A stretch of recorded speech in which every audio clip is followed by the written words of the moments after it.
Hello everybody, this is GamerGar and today we're playing Stardew Valley. So today we're going to bring to you a beginner's guide to the Skull Cave.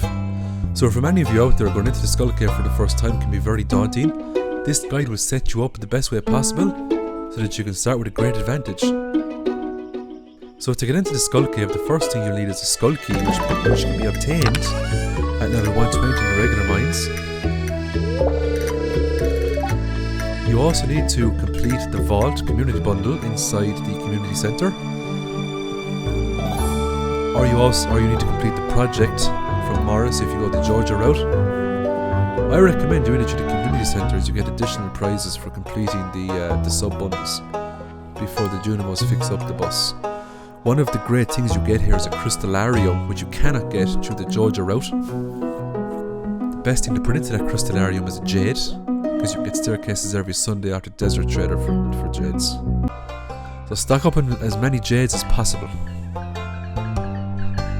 So because we went to the community centre route, the Junimos are going to fix up the bus, which is going to get Pam a lovely new job. So maybe she'll start drinking less. So you might ask yourself, what are the benefits for going into the Skull Cave? There's lots of benefits for farming the Skull Cave. One of the primary benefits being the prismatic shards that you can get in the Skull Cave. These shards have multiple uses. Firstly, they're a universal like. Almost everyone loves prismatic shards. You can also get a galaxy weapon using a prismatic shard in the desert, and that would unlock a whole chain of galaxy weapons in the Adventurers Guild. Galaxy weapons can also be upgraded to infinity weapons if you have the Ginger Island DLC using Galaxy Souls. You can get iridium ore and iridium bars in this cave, which are used to make endgame items. There's crystallariums, iridium sprinklers, iridium bands, which is a fantastic ring for farming the Skull Cave. The treasure rooms are brilliant, and the chances of you getting a treasure room will depend on your current luck. So going in on a super lucky day with buff food that provides you with luck will always get you the best experiences overall. So as we can see here, we are after getting a prismatic shard there in the chest, which is great. I recommend what you do with your very first prismatic shard is to bring it to the desert, bring it to the 3 pylons on the top right hand side and upgrade it to a galaxy sword.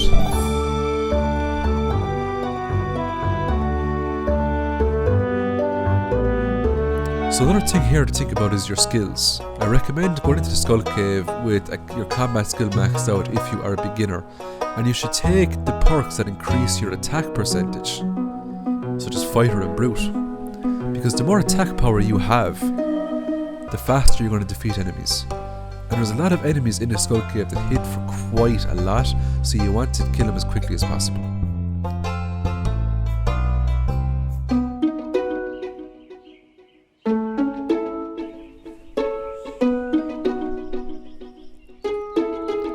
The Lava Katana is a great starter weapon to bring into the Skull Cave. Now it does cost 25,000 gold, but it has a very good damage output. It also has +3 defense and +3 weight. So you combine this with the current shoes you have, which should be the space shoes, or the space boots, and you have a very nice defense going into the Skull Cave. The Dark Sword is also a very good weapon. If you've unlocked the Quarry, you can farm the floating skulls for this weapon. It has a vampiric enchant which gives you health back after you defeat an enemy, which is very handy for sustaining yourself. So if you go into the Adventurers Guild, you'll notice a monster eradication guide here. And upon completing these goals, Guild will give you rings and other items. If you can defeat 1000 slimes, Guild will give you a Slime Charmer ring, for free of course. The Slime Charmer ring will negate all damage done to you by any slime in the game, regardless of its colour. It is one of the most overpowered rings in the game, and I do advise you try to get this ring as quickly as possible, as it will make your Skull Cavern runs much easier. The Crab Shell ring is another fantastic ring to start your Skull Cavern adventures with, as it gives you a whopping +5 defense, so you take far less damage with getting hit off enemies. Some enemies in the Skull Cave can hit for quite a bit, so it's very important to bring in healing items such as salads here, which you can buy from Gus, 220 gold a pop. Salads heal quite well. If you're very tight like me and you don't want to spend a whole lot of money on salads, you can go to the desert here, for example, and you can farm forageables. Cactus is a magnificent forageable to farm. If you have maxed out foraging and you took the botanist route, any forage you pick up is of iridium quality. Iridium quality cactuses are amazing. They will heal you for quite a lot. You can also buy cactus seeds off Sandy here, and you can plant these inside your house, and you can farm these every 3 days after the first initial 30 days that they take to fully grow. In order to farm cactus seeds, you need an indoor pot. You can get this from Evelyn after you complete the greenhouse. Desert Trader is also worth going to, as she can give you very powerful items such as triple shot espressos, which gives you an amazing speed buff. The triple shot espresso can be stacked with a food buff, so Spicy Eat Here, for example, is one of the perfect food items to bring in with you, as it gives you an extra +1 to speed and a +1 to luck. Warp totems are also very good because you can warp to the desert at 6 o'clock in the morning instead of waiting until 10 o'clock for Pam to get her lazy arse out of bed and to the bus. Stocking up on crystallariums is the way to go for endgame. The more crystallariums you have, the more jades you can process, the more staircases you can buy off the Desert Trader every Sundays. It's worth going to the Skull Cave if you get a lucky or a super lucky day, and this will increase the likelihood of staircases, holes and treasure rooms for you. And the more of those you get, the more fun you're going to have, trust me. So I'm just farming some cactus fruit here before I go into the Skull Cave. I didn't take any buff food to increase my farming, so I got a couple of regular cactus, a few silver star and a few gold star. The regular cactus are still quite good. They're not as good as salads, but they'll still heal you up quite well should you need the health.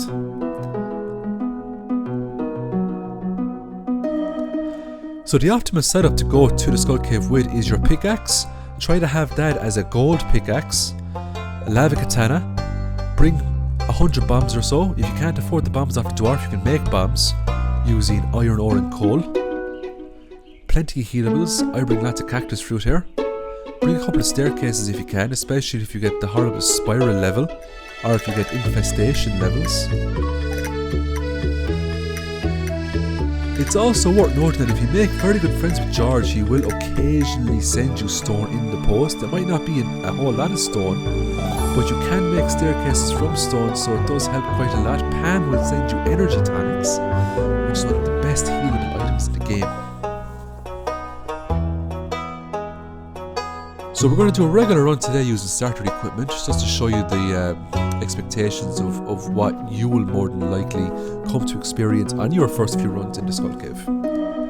So I've got my pickaxe, I've got my lava katana, I've got my bombs, my healables, I've got my spicy eels, my triple shot espressos and a couple of staircases. It's also worth noting that I've now come to the desert, it's past 10 o'clock. The first thing you should do is bring some omni geodes with you and buy some warp totems. Any omni geodes you get inside the Skull Cave, you should just keep a few aside and buy some warp totems so you can warp in the next day at 6 o'clock instead of waiting for Pam at 10 o'clock.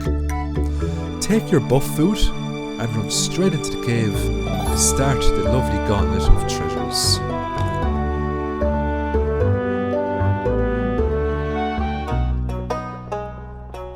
Skull Cave is just up here on the top right, or sorry, top left.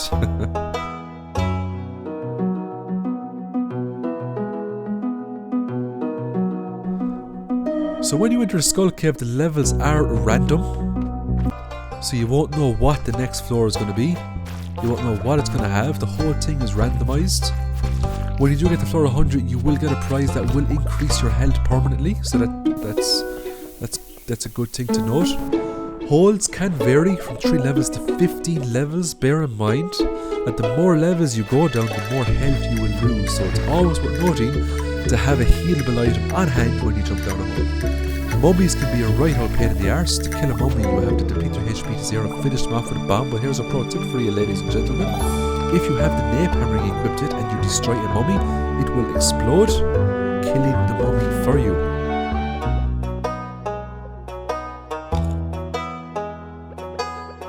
If you have the Ginger Island DLC and you get the Unholy enchantment, it will also kill the mummies for you straight off the bat.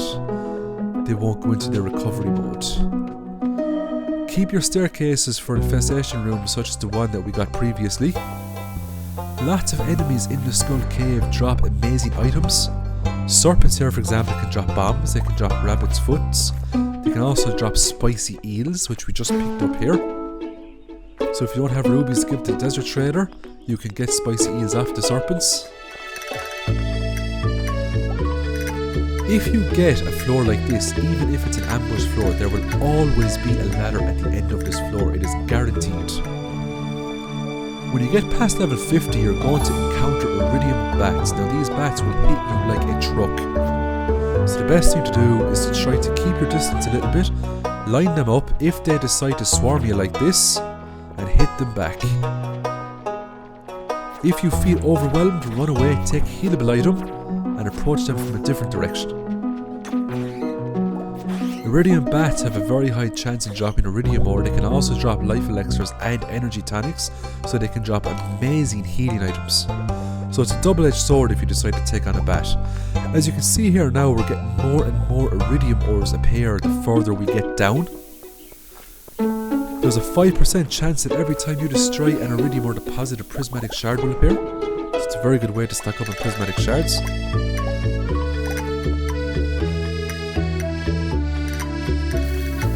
Don't be afraid if multiple serpents appear, the lava katana will do them in a couple of hits.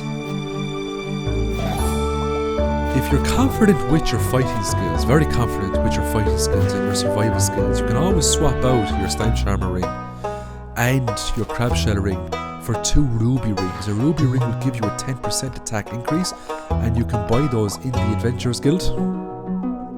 You can also make those as well if your combat level is high enough, and you can also get them from the floating skulls in the quarry cave.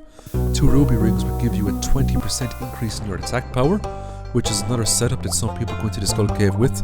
But if you're starting out, it's always to go in, with a defensive ring setup rather than an offensive ring setup. So the star room is one of my favourite because it's a very small room, and sometimes you get lots of nodes in these rooms, so it's always worth putting a few bombs down. I don't use mega bombs on this run, but mega bombs can be quite helpful if there's lots of nodes in a condensed area. Some of those big slimes can drop pink cakes, and you'll know this because you'll actually see the cake inside it. So always meant to look out for that. A pink cake is a very good healing item. So I purposely went unconscious here in the caves just to show you that nothing bad will happen to you if you go unconscious in the cave. You won't lose any items. The worst thing that can happen to you is that you can lose up to 1,000 gold based on how much money you have. You can't lose any more than that. So my advice to you is that if you do go into the Skull Cave, stay there for the entirety of the day and try to get down as low as possible to get that lovely iridium ore. So I'm going to leave the video there. I hope you enjoyed it. I'll upload the next Stardew Valley video in the next day or so stay tuned for that. And as always, have a good day. Bye now. Thanks for watching. Don't forget to like, subscribe and hit that notification bell to be notified for my future videos. And as always, have a great day.